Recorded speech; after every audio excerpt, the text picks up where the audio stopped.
Bienvenidos, queridos hermanos, con ustedes su hermano en Cristo, Jaime Cárdenas, en su programa Conociendo el Concilio Vaticano II. Porque la verdadera santidad comienza con un sí a Dios.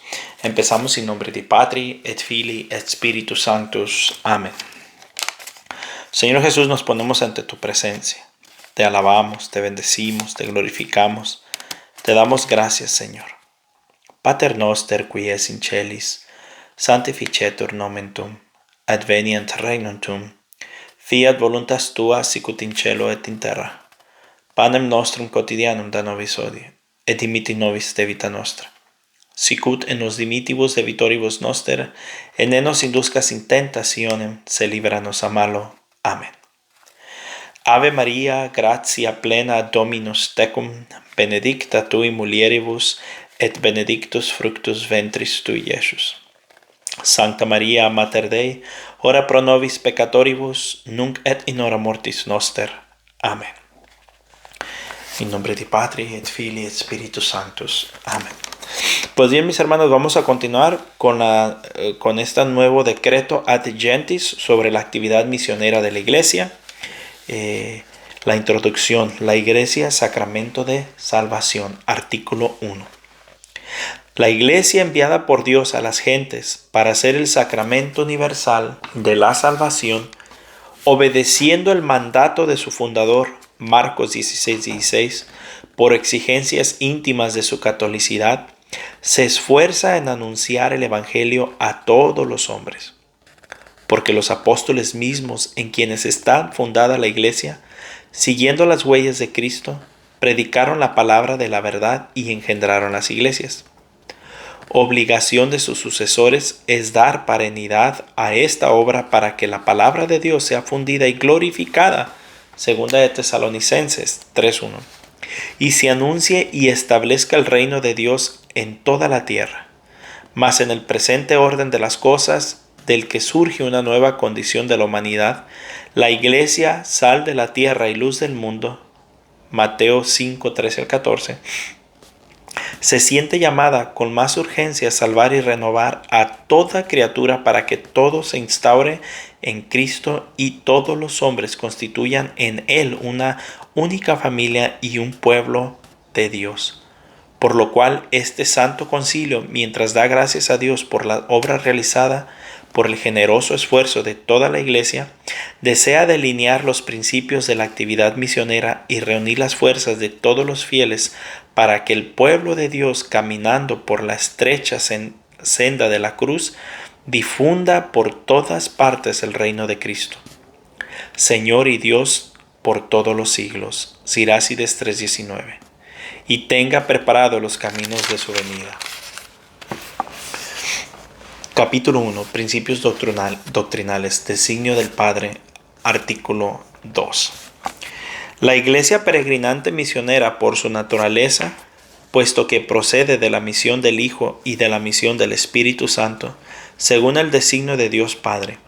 Pero este designio dimana del amor frontal o de la caridad de Dios Padre, que siendo principio sin principio, que engendra al Hijo y del que procede el Espíritu Santo por el Hijo, por su excesiva y misericordiosa benignidad, creándonos libremente y llamándonos además graciosamente a participar con Él en la vida y en la gloria. Difundió con generosidad la bondad divina y no cesa de difundirla, de forma que el que es creador del universo se haga por fin todo en todas las cosas. Primera de Corintios 15:28.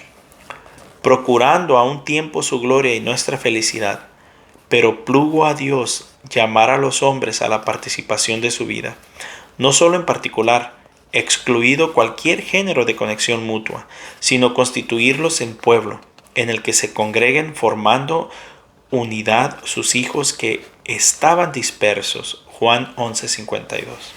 Misión del Hijo. 3.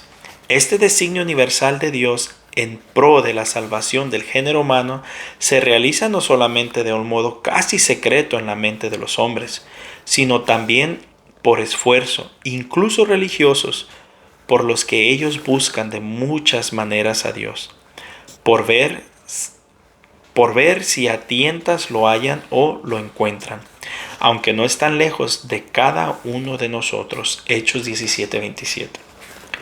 Porque estos esfuerzos necesitan ser iluminados y sanados, aunque por benigna determinación del Dios providente.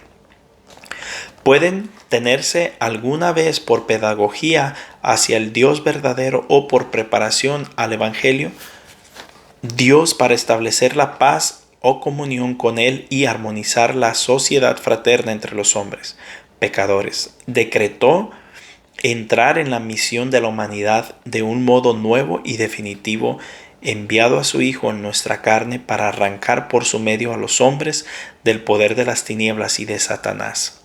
Colosenses 1:13, Hechos 10:3-8, y reconciliar el mundo consigo en él. 2 Corintios 5:19. Así pues, a su Hijo, por quien hizo el mundo. Hebreos 1:2, Juan 1:3-10, Primera de Corintios 8:6 y Colosenses 1:16. Lo constituyó heredero de todo a fin de instaurarlo todo en él. Efesios 1:10. Cristo fue enviado al mundo como verdadero mediador entre Dios y los hombres. Por ser Dios, habita en él corporalmente toda la plenitud de la divinidad. Colosenses 2:9. Que esto es lo que no creen los testigos de Jehová. Ellos no creen que Jesús es Dios. Nosotros sí creemos que Jesús es Dios. Incluso las Biblias de ellos en el Evangelio de San Juan, cuando dice y el verbo era Dios, ellos le ponen y el verbo era un Dios y lo ponen con D minúscula. Nosotros no, nosotros creemos en un solo Dios. Según la naturaleza humana, nuevo Adán, lleno de gracia y de verdad, Juan 1:14, es constituido cabeza de la humanidad renovada. Así pues, el Hijo de Dios siguió los caminos de la encarnación verdadera para hacer a los hombres partícipes de la naturaleza divina. Se hizo pobre por nosotros, siendo rico, porque nosotros fuésemos ricos, para que nosotros fuésemos ricos por su pobreza. 2 Corintios 8:9. El Hijo del Hombre no vino a ser servido, sino a servir y a dar su vida para redención de muchos, es decir, de todos. Marcos 10:45. Los santos padres proclaman constantemente que no está sanado lo que no ha sido asumido por Cristo, pero tomó la naturaleza humana íntegra, cual se encuentra en nosotros, miserables y pobres, mas sin el pecado. Hebreos 4:15, 9:28. Pues de sí mismo dijo Cristo, a quien el Padre santificó y envió al mundo. Juan 10:36. El Espíritu del Señor está sobre mí, porque me ungió y me envió a evangelizar a los pobres, a sanar a los contritos de corazón, a predicar a los cautivos la libertad y a los ciegos la recuperación de la vista. Lucas 4:18. Y de nuevo, el Hijo del Hombre ha venido a buscar y a salvar lo que está perdido. Lucas 19:10. Mas lo que el Señor ha predicado una vez a lo que en él se ha obrado para la salvación del género humano, hay que proclamarlo y difundirlo hasta las extremidades de la tierra. Hechos 1:8. Comenzando por Jerusalén. Lucas 24:47. De suerte que lo que se obró una vez para la salvación de todos consiga su efecto en todos en la sucesión de los tiempos. Artículo 4. Misión del Espíritu Santo. Y para conseguir esto, envió Cristo al Espíritu Santo de parte del Padre, para que realizara interiormente su obra salutífera e impulsara a la Iglesia hacia su propia dilatación, sin género de duda. El Espíritu Santo obraba ya en el mundo antes de la glorificación de Cristo. Sin embargo, descendió sobre los discípulos en el día de Pentecostés, para permanecer con ellos eternamente. Juan 14:16. La Iglesia se manifestó públicamente delante de la multitud. Empezó la difusión del Evangelio entre las gentes por la predicación, y por fin quedó presignificada la unión de los pueblos en la catolicidad de la fe, por la Iglesia de la Nueva Alianza, que habla en todas las lenguas, entiende y abarca todas las lenguas en la caridad y supera de esta forma la dispersión de Babel. En Pentecostés empezaron los hechos de los apóstoles como había sido concebido Cristo al venir el Espíritu Santo sobre la Virgen María, y Cristo había sido impulsado a la obra de su ministerio, bajando el mismo Espíritu Santo sobre él cuando oraba. Mas el mismo Señor Jesús, antes de entregar libremente su vida por el mundo, ordenó de tal suerte el ministerio apostólico y prometió el Espíritu Santo que había de enviar, que ambos quedaron asociados en la realización de la obra de la salud en todas partes y para siempre. El Espíritu Santo unifica en la comunión y en el servicio y provee de diversos dones jerárquicos y carismáticos a toda la Iglesia a través de los tiempos, vivificando las instituciones eclesiales como alma de ellas e infundiendo en los corazones los fieles del mismo impulso de misión con que habían sido llevados el mismo Cristo. Alguna vez también se anticipa visiblemente la acción apostólica, lo mismo que la acompaña y dirige incesantemente de varios modos. La Iglesia enviada por Cristo, artículo 5. El Señor Jesús ya desde el principio llamó así a los que Él quiso y designó a 12 para que los acompañaran y para enviarlos a predicar. Marcos 3:13, Mateo 10:1-42. De esta forma los apóstoles fueron los gérmenes del nuevo Israel y al mismo tiempo origen de la sagrada jerarquía. Después, cuando su muerte y su resurrección consumó los misterios de nuestra salvación y la restauración de todas las cosas, habiendo recibido todo el poder en el cielo y en la tierra. Mateo 28:18. Antes de subir al cielo, Hechos 1:4-8, fundó su iglesia como sacramento de la vocación y envió a los apóstoles a todo el mundo como él había sido enviado por el Padre. Juan 20:21. Ordenándoles, vayan pues, enseñen a todas las gentes y bautizándolas en el nombre del Padre, del Hijo y del Espíritu Santo, enseñándoles a observar todo cuanto yo les he mandado. Mateo 28:19. Vayan por todo el mundo y prediquen el Evangelio a toda criatura. El que crea y sea bautizado se salvará, mas el que no crea se condenará. Marcos 16:15-16. Qué advertencia tan fuerte para aquellos que no creen. Y qué jalada de orejas para los progresistas de hoy que piensan que Dios es bueno y todos se salvarán. Él buscará la manera. Eso no enseña la iglesia. La iglesia enseña que es una sola iglesia. No hay sectas que sean formadas por Dios. Solo una tiene la verdad plena, solo una es la columna de la verdad y solo una es la defensora de la verdad y la evangelizadora de la verdad. Ninguna otra está en la verdad. Tienen partes de la verdad, pero no en la verdad.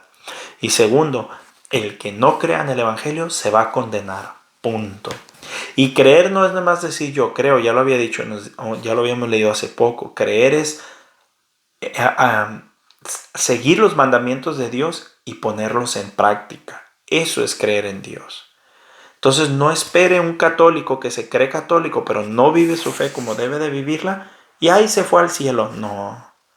Dios buscará la manera de salvarlo. Ya la encontró. Está en sus mandamientos. El que la quiera, que la tome. El que no, que Dios le bendiga.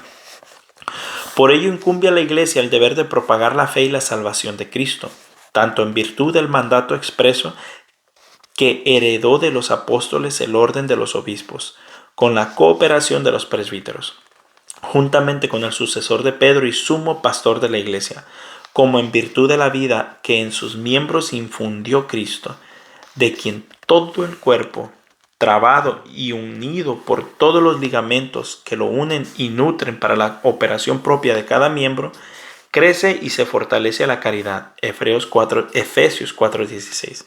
La misión pues de la iglesia se realiza mediante la actividad por la cual, obedeciendo al mandato de Cristo y movida por la gracia y la caridad del Espíritu Santo, se hace presente en el acto pleno a todos los hombres y pueblos para conducirlos a la fe, a la libertad y a la paz de Cristo por el ejemplo de la vida y de la predicación, por los sacramentos y demás medios de la gracia, de tal suerte que les descubra el camino libre y seguro para la plena participación del misterio de Cristo. Siendo así que esta misión continúa y desarrolla a lo largo de la historia su misión del mismo Cristo, que fue enviado a evangelizar a los pobres, la Iglesia debe caminar por moción del Espíritu Santo por el mismo camino de Cristo, es decir, por el camino de la pobreza, de la obediencia, del servicio y de la inmolación de sí mismo hasta la muerte, de la que salió victorioso por su resurrección. Pues así caminaron en la esperanza todos los apóstoles que con muchas tribulaciones y sufrimientos suplieron lo que faltaba a las tribulaciones de Cristo por su cuerpo, que es la iglesia, no las iglesias. Semilla fue también muchas veces la sangre de los cristianos. Pues bien, mis hermanos, con esto vamos a terminar el día de hoy.